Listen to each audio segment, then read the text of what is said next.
오늘 말씀은 요한복음 21장 1절부터 25절 말씀입니다. 요한복음 21장, 요한복음 맨 마지막 장입니다. 마지막 장 21장 전체를 같이 볼 텐데 1절부터 마지막 25절까지입니다.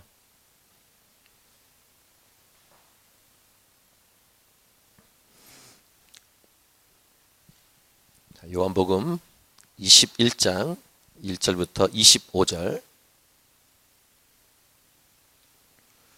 우리 같이 읽도록 하겠습니다. 시작. 그 후에 예수께서 디베랴 호수에서 또 제자들에게 자기를 나타내셨으니 나타내신 일은 이러하니라. 시몬 베드로와 디두모라 하는 도마와 갈릴리 가나 사람 나다나엘과 세베대의 아들들과 또 다른 제자 둘이 함께 있더니 시몬 베드로가 나는 물고기 잡으러 가노라 하니 그들이 우리도 함께 가겠다 하고 나가서 배에 올랐으나 그날 밤에 아무것도 잡지 못하였더니 날이 새어갈 때 예수께서 바닷가에 서셨으나 제자들이 예수이신 줄 알지 못하는지라. 예수께서 이르시되 얘들아 너희에게 고기가 있느냐? 대답하되 없나이다. 이르시되 그물을 배 오른편에 던지라. 그리하면 잡으리라 하시니 이에 던졌더니 물고기가 많아 그물을 들 수 없더라. 예수께서 사랑하시는 그 제자가 베드로에게 이르되 주님이시라 하니 시몬 베드로가 벗고 있다가 주님이라 하는 말을 듣고 겉옷을 두른 후에 바다로 뛰어 내리더라. 다른 제자들은 육지에서 거리가 불과 한 50칸쯤 되므로 작은 배를 타고 물고기 든 그물을 끌고 와서 육지에 올라보니 숯불이 있는데 그 위에 생선이 놓였고 떡도 있더라. 예수께서 이르시되 지금 잡은 생선을 좀 가져오라 하시니 시몬 베드로가 올라가서 그물을 육지에 끌어올리니 가득히 찬 큰 물고기가 153마리라. 이같이 많으나 그물이 찢어지지 아니하였더라. 예수께서 이르시되 와서 주반을 먹으라 하시니 제자들이 주님이신 줄 아는 거로 당신이 누구냐 감히 묻는 자가 없더라. 예수께서 가셔서 떡을 가져다가 그들에게 주시고 생선도 그와 같이 하시니라. 그것은 예수께서 죽은 자 가운데서 살아나신 후에 세 번째로 제자들에게 나타나신 것이라. 그들이 조반 먹은 후에 예수께서 시몬 베드로에게 이르시되 요한의 아들 시몬아 네가 이 사람들보다 나를 더 사랑하느냐 하시니 이르되 주님 그러하나이다. 내가 주님을 사랑하는 줄 주님께서 아시나이다. 이르시되 내 어린 양을 먹이라 하시고 또 두 번째 이르시되 요한의 아들 시몬아 네가 나를 사랑하느냐 하시니 이르되 주님 그러하나이다. 내가 주님을 사랑하는 줄 주님께서 아시나이다. 이르시되 내 양을 치라 하시고 세 번째 이르시되 요한의 아들 시몬아 네가 나를 사랑하느냐 하시니 주께서 세 번째 네가 나를 사랑하느냐 하시므로 베드로가 근심하여 이르되 주님 모든 것을 아시오매 내가 주님을 사랑하는 줄을 주님께서 아시나이다. 예수께서 이르시되 내 양을 먹이라. 내가 진실로 진실로 내게 이르노니 네가 젊어서는 스스로 띠뛰고 원하는 곳으로 다녔거니와 늙어서는 네 팔을 벌리리니 남이 내게 띠띠우고 원하지 아니하는 곳으로 데려가리라. 이 말씀을 하심은 베드로가 어떠한 죽음으로 하나님께 영광을 돌릴 것을 가리키심이러라. 이 말씀을 하시고 베드로에게 이르시되 나를 따르라 하시니 베드로가 돌이켜 예수께서 사랑하시는 그 제자가 따르는 것을 보니 그는 만찬석에서 예수의 품에 의지하여 주님을 파는 자가 누구 오니까 묻던 자더라. 이에 베드로가 그를 보고 예수께 여짜오되 주님 이 사람은 어떻게 되겠사옵나이까? 예수께서 이르시되 내가 올 때까지 그를 머물게 하고자 할지라도 내게 무슨 상관이냐? 너는 나를 따르라 하시더라. 이 말씀이 형제들에게 나가서 그 제자는 죽지 아니하겠다 하였으나 예수의 말씀은 그가 죽지 않겠다 하신 것이 아니라 내가 올 때까지 그를 머물게 하고자 할지라도 내게 무슨 상관이냐 하신 것이로라. 이 일들을 증언하고 이 일들을 기록한 제자가 이 사람이라. 우리는 그의 증언이 참된 줄 아노라. 예수께서 행하신 일이 이 외에도 많으니 만일 낱낱이 기록된다면 이 세상이라도 이 기록된 책을 두기에 부족할 줄 아노라. 아멘. 오늘로써 요한복음이 이제 마무리가 됩니다. 작년에 5월 첫 주일 5월 7일에 요한복음 1장을 첫 설교했습니다. 그 제목을 기억하시지 못하실 것 같은데 그때 요한복음 1장 1절부터 18절 가지고 사랑하면 하게 되는 행동의 본이 되신 예수님 이 제목으로 첫 설교 했는데 이제 오늘이 49주째 중간에 크리스마스 때 다른 본문을 가지고 설교했습니다. 49주 동안 요한복음 가지고 설교했습니다. 먼저 저에게 요한복음을 통해서 주신 은혜가 많았고요.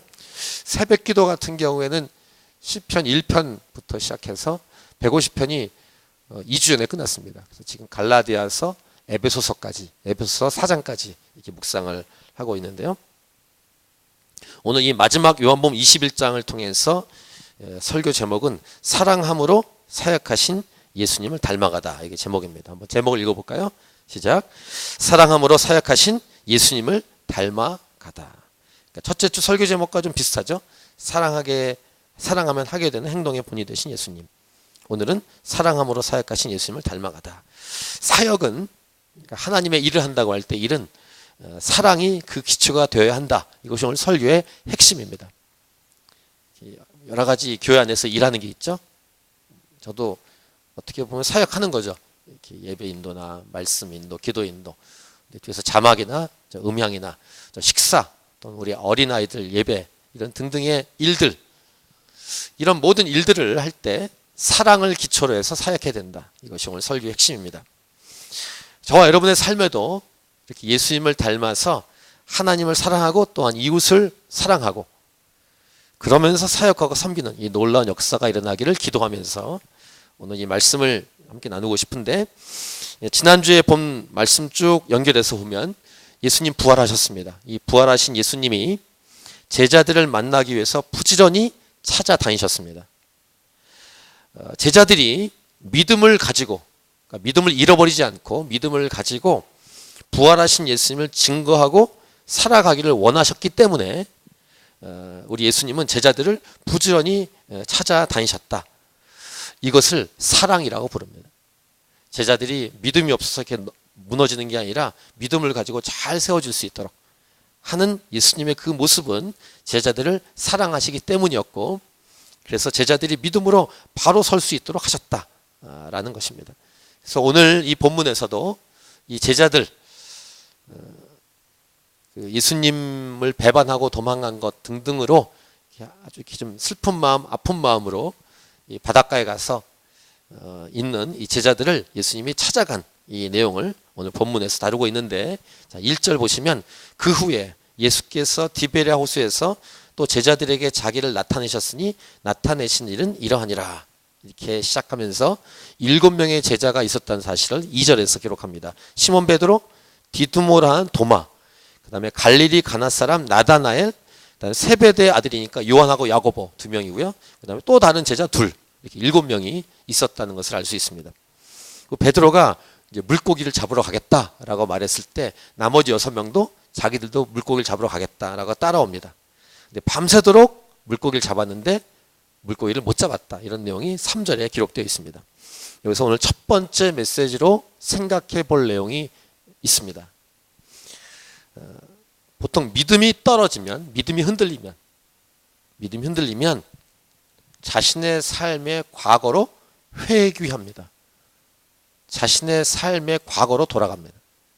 이게 믿음이 떨어진 자들의 현상입니다.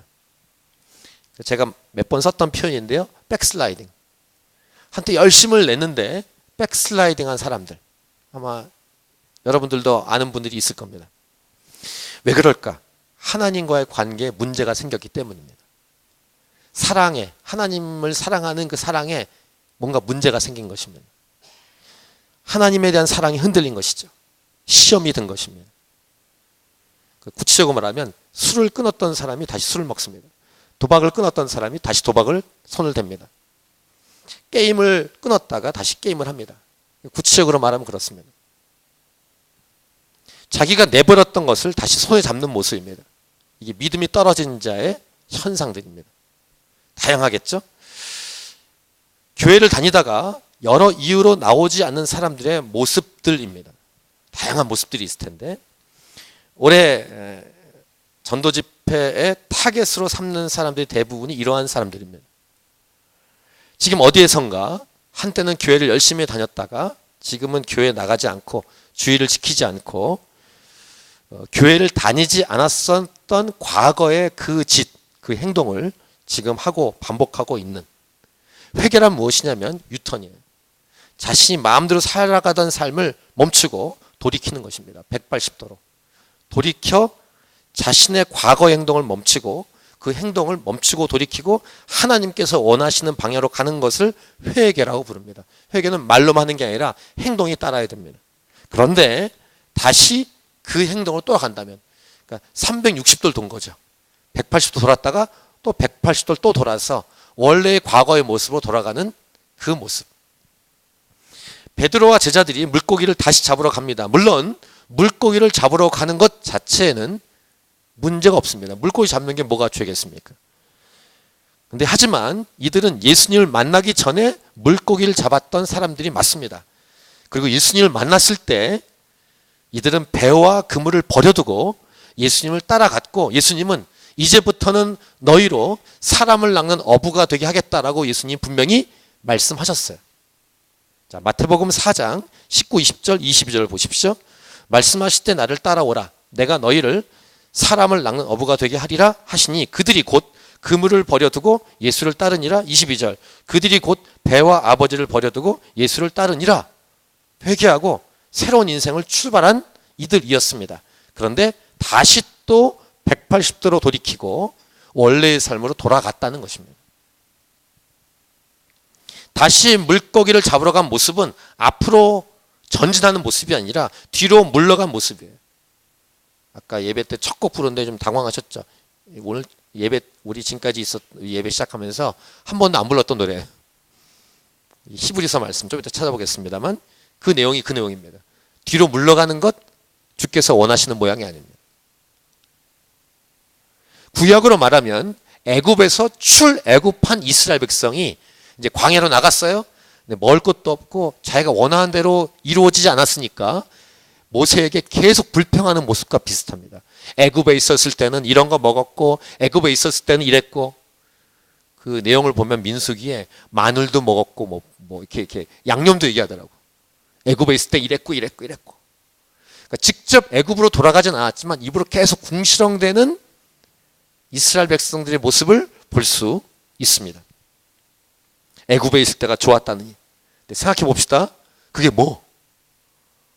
그때 그게 뭐? 정신 차리고 생각을 해보세요. 과거에 있었던 일이 뭐? 왕년에 믿지 않을 때, 잘 나갔었던 때, 그게 뭐야? 예수 믿은 거하고 비교해보면 아무것도 아닌데. 그까짓 것들이 자랑거리입니까? 저도 개인적으로 저를 돌아보면은 예수님 믿은 이후에 89년 1월 달에 예수 믿은 이후에 한 2년 정도, 90년 말까지는 좀 헤맸습니다. 왔다 갔다. 술도 못 끊고 왔다 갔다 했습니다. 89년도 90년. 예수님 분명히 믿었어요. 근데 왔다 갔다. 술을 끊었지만 전도한답시고 술자리 한번 가서 대작을 한번 한 적이 있습니다. 그리고 큰 실수를 했습니다. 과거에 했었던 그것은 사용하지 말아야 될 도구입니다. 물론 비본질적인 도구이기 때문에 어떤 도구는 다시 쓰는 게 있어요. 저 같은 경우는 믿지 않을 때 배우고 심취했던, 집중했던 기타, 노래 부르는 것, 이 도구를 하나님이 찬양한 도구로 좀 쓰는 거예요. 그때는 가요를 부르고 했었던, 그렇게 해서 기타를 배웠던 그 도구를 하나님이 쓰시는 거예요. 쓰실 수 있어요. 근데 어떤 도구는 꼭 그것을 이제는 사용할 필요가 없고 돌아갈 필요가 없는 것들이 있습니다. 과거에는 저는 가요를 많이 불렀어요. 그래서 지금도 가끔 가요를 부를 때가 있습니다. 작년에 전도 집회 때 한 곡 불렀습니다. 가요를. 어떤 모임에서 가끔 부릅니다. 믿지 않은 사람들에게 불이적을 하기 위해서 부를 때가 있지만 그 가요라는 도구를 사용하지 않아도 찬양곡, 그 다음에 기독교 정신에 좋은 음악은 얼마든지 있어요. 과거에 한때 잘 나간다고 생각했던 것을 다시 끄집어내서 다시 도로 찾아와서 사용하는 것은 지혜로운 모습이 아닙니다. 예수님 믿고 다시 이렇게 가요를 불러보니까 옛날처럼 재미가 없습니다. 오히려 재미있고 익사이팅한 진짜 삶은 예수님을 믿는 삶이에요. 과거에 재미있었다고 생각했던 것들은 예수님 믿는 삶과 비교해보면 별것도 아닌 것들입니다. 그렇게 노래방에서 노래를 불러대고 어두운 데서 춤을 추어대고 부어라 마셔라 했었던 그때는 재미있다고 생각했던 것들이 진짜 재미입니까? 지옥이죠. 혹시 과거에 누렸던 것들이 그리우십니까? 그런 것들은 쓰레기 같은 것들입니다. 마치 자기가 토한 것들 위에 눕는 것과 똑같고 자기가 토한 것들을 다시 먹는 것과 똑같은 행위입니다. 이게 과거에 했던 짓들입니다.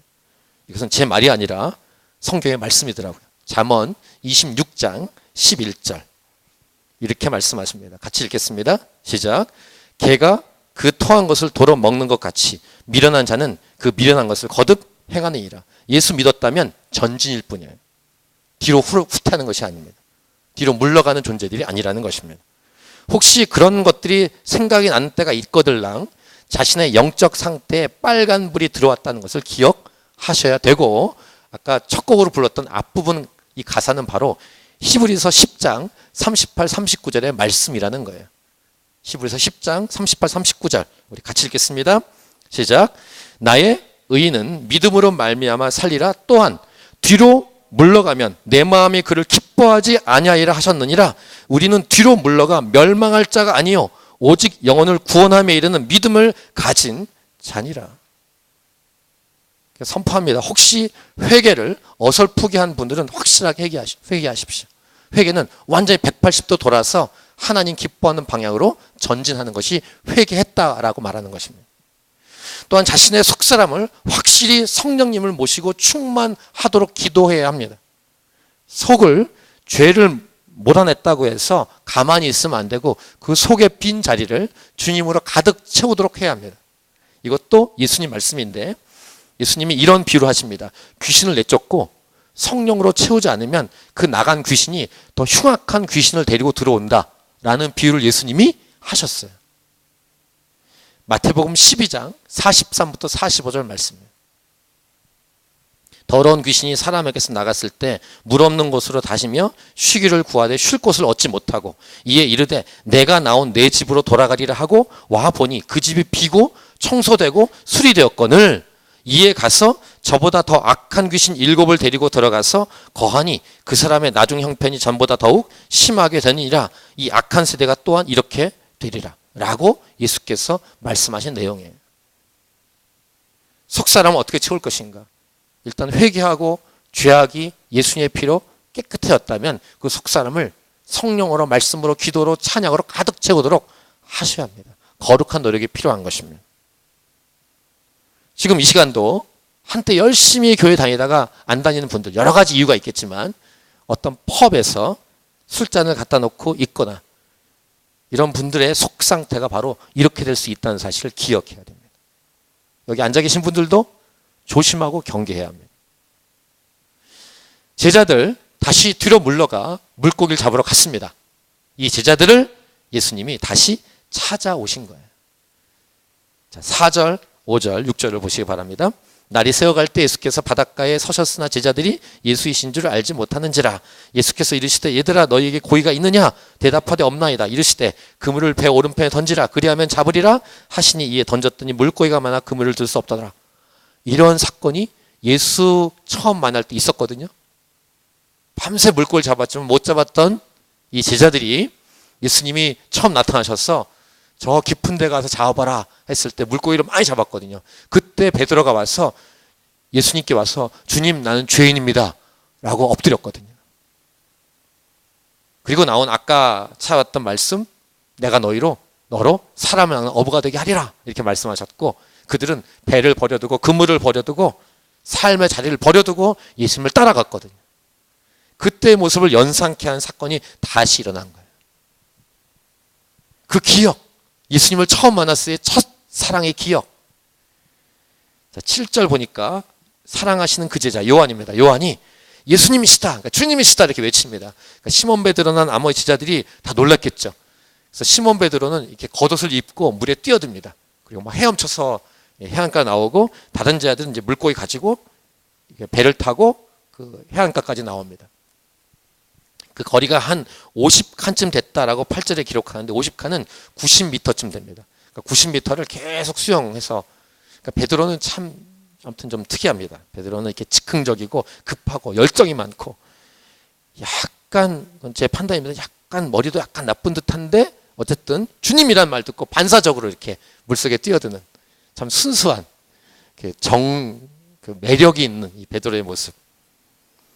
자, 육지에 올라 보니까 숯불이 있고 예수님이 숯불을 켜놓고 생선을 구워 놓으시고 떡도 있고 이렇게 아침상을 차려 놓으셨습니다. 그다음 예수께서 지금 잡은 생선도 갖고 와보라 이렇게 말씀하시는데 이 사도 요한은요 그 물고기 잡은 이 물고기 숫자까지 기록합니다. 153마리 153마리라고 기록을 합니다. 그 다음 12절에 보면 예수께서 와서 아침밥 먹자 이렇게 말씀하십니다. 그러니까 제자들이 이제 예수님인 줄 아니까 다른 말은 못하고 이렇게 와서 이렇게 주시는 음식을 먹고 아무 말이 없어요. 조용합니다. 조용하고 14절에 이렇게 기록합니다. 예수께서 죽은 자 가운데 살아나신 후에 세 번째로 제자들에게 나타나셨다 이렇게 말씀하시죠. 자, 우리 예수님 바닷가에 나타나셔서 다른 말씀을 하지 않으시고 얘들아 고기가 있느냐 말씀하시고 오른편에 던져봐라.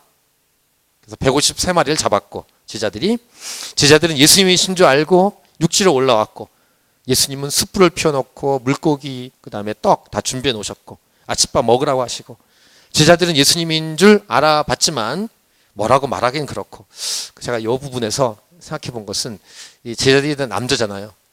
여자들이었으면 어땠을까? 좀 뭔가 말을 하지 않았을까 이런 생각이 드는데 이 남자의 독특함이 있어요. 이런 상황에서 남자들은 말을 못할 것 같아요. 아무 말도 못하고 가만히 맹숭맹숭 막 쑥스럽고 조용한 이 남자들끼리 예수님까지 하면 8명이 모여가지고 밥만 먹고 조용하게 이렇게 아마 가정마다 이렇게 아침상 먹을 때 보면은 남자들만 있는 집안 같은 경우는 그런 게 있어요. 말이 없어. 밥만 먹어. 밥 먹자 이 정도 한마디 하고 계속 밥만 먹는. 물론 아닌 가족도 있어요. 이 남자들 중에서도 이렇게 말을 많이 하는 분들이 있습니다. 여자분들 중에서 말을 안 하고 밥을 먹을 수 있죠. 일단 일반적으로는. 어쨌든 제자들은 예수님께 죄송스럽고 미안하고 말도 못하고 밥만 먹고 예수님만 몇 마디 하셨고. 자, 우리 첫 번째 메시지. 과거로 돌아가는 삶에 대한 부분. 이 부분을 생각해 보자고 좀 길게 얘기했습니다. 두 번째 메시지는 뭐냐면 사랑하면 먼저 손을 내민다. 먼저 손을 내미는 사람이 진정으로 강한 사람이고 승리한 사람이다라는 메시지입니다. 두 번째 메시지가. 자존심 그것보다 또는 모양이 빠져 보인다고 생각되어도 먼저 손을 내미는 용기. 이게 우리의 관계 안에 필요하다는 것입니다. 물론 상대방이 잘못을 했지만 먼저 다가가는 행동 이것이 사랑이고 사랑으로 시작된 용기와 행동이다. 서먹서먹하더라도 그 순간을 이겨내야 합니다. 용기가 필요합니다. 그래서 가장 가까운 사람, 이 부부 간에 누가 먼저 손을 내미는가 이렇게 힘겨루기 하지 말고 먼저 손을 내미는 것이 필요합니다. 부모와 자식 간에도 마찬가지고 먼저 손을 내미는 것. 동료, 친구들, 친척, 친지들 이런 관계 안에서 먼저 손을 내미는 용기. 이 전도하려면 먼저 손을 내미는 용기가 필요합니다. 끝까지 자존심을 버리더라도 관계를 회복하는 것이 더 중요하고 그래서 뒤로 물러가 멈춰있는 존재가 아니라 함께 앞으로 전진해야 하는 것입니다. 우리 예수님께서 그렇게 제자들에게 먼저 손을 내미신 거예요. 먼저 찾아가신 거예요. 그래서 제자들로 하여금 뒤로 물러가 있거나 멈춰 있지 않고 함께 전진할 수 있도록 하기 위해서 이걸 사랑이라고 부릅니다. 한 번 실수할 수 있어요. 잘못할 수 있죠. 그런 사람에게 다시 일을 맡기는 것은 쉬운 일은 아니에요. 하지만 우리 주님 이들을 사랑하시기 때문에 특별히 그중에 리더인 베드로를 사랑하시기 때문에 이제 그 유명한 예수님의 이 말씀 질문이 시작이 됩니다. 그것이 15, 16, 17절 너무 유명한 메시지죠. 베드로에게 딱 한 명에게 예수님 7명이나 앉아있는데 베드로에게 집중해서 너가 여기 있는 사람들보다 나를 더 사랑하냐? 이런 질문을 던집니다.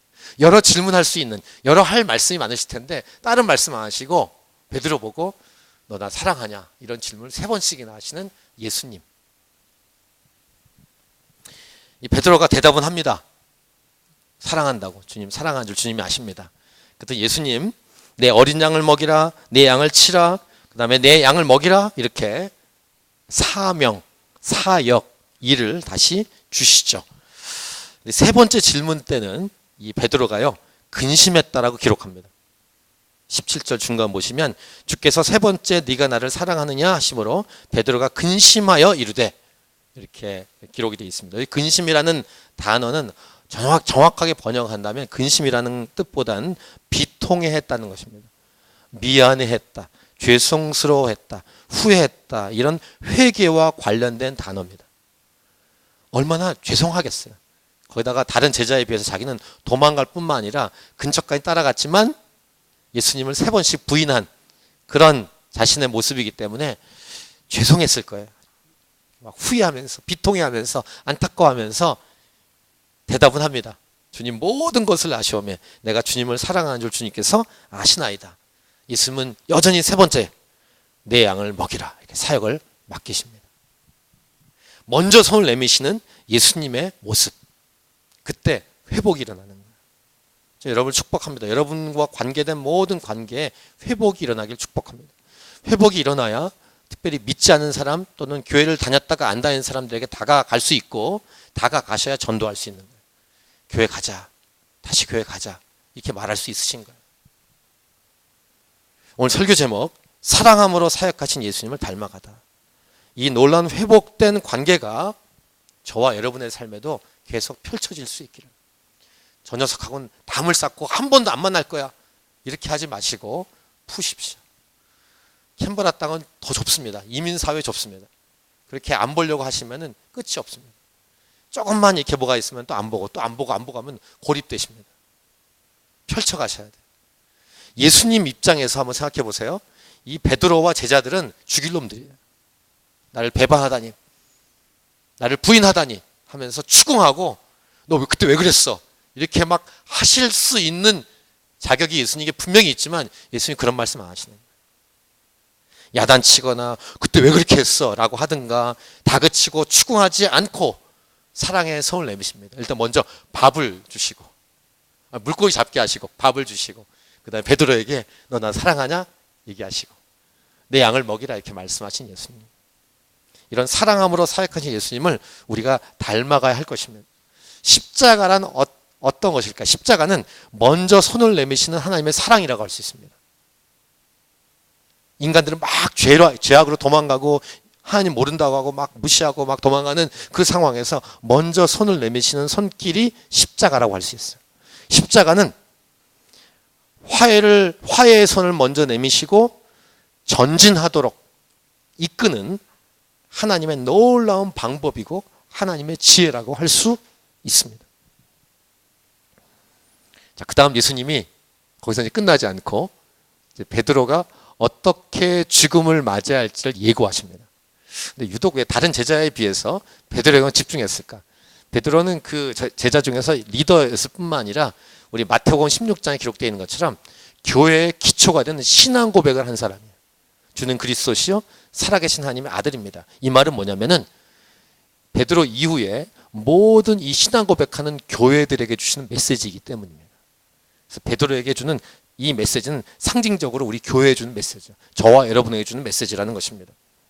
그래서 베드로에게 순교에 관한 얘기를 하세요. 순교는 인간의 입장에서 할 수 있는 하나님을 향한 사랑의 최고의 절정이라고 할 수 있습니다. 그래서 신앙의 선배들은, 진정으로 하나님을 사랑했던 신앙의 선배들은요, 순교 당함을 기쁘게 여겼고 영광스럽게 여겼습니다. 이게 세계 교회 기독교 역사, 한국 교회 기독교 역사에 나오는 기록들이에요. 진짜 믿음 있는 신앙의 선배들은 순교 당하는 것을 기쁨으로 여겼다는 사실을 우리는 기억해야 합니다. 자, 이렇게 죽음을 예고합니다. 18절, 19절. 18, 19절을 같이 읽겠습니다. 시작. 내가 진실로 진실로 내게 이르노니 네가 젊어서는 스스로 띠띠고 원하는 곳으로 다녔거니와 늙어서는 네 팔을 벌리리니 남이 내게 띠띠우고 원하지 아니하는 곳으로 데려가리라. 이 말씀을 하심은 베드로가 어떠한 죽음으로 하나님께 영광을 돌릴 것을 가리키심이러라. 이 말씀을 하시고 베드로에게 이르시되 나를 따르라 하시니. 그렇죠. 죽음으로 하나님께 영광을 돌린대. 영광스러운 죽음. 순교는 하나님께 영광을 돌리는 죽음이다. 죽음에 관한 말씀하시고 나를 따르라. 우리 좀 인간적으로 생각해 보면은 밥 먹이시고 사랑하느냐고 질문하고 그다음에 마음에 죄송스럽게 막 만지시더니 그다음에 순교에 대한 말씀을 하는, 베드로에게 밥 먹은 게 막 소화가 안 될 정도로 뭐 그런 거 아니겠어요? 베드로 입장에서 인간적으로 생각한다면. 근데 베드로는 그것보다 신경 쓰이는 사람이 있었어요. 자기의 라이벌, 옆에는 요한입니다.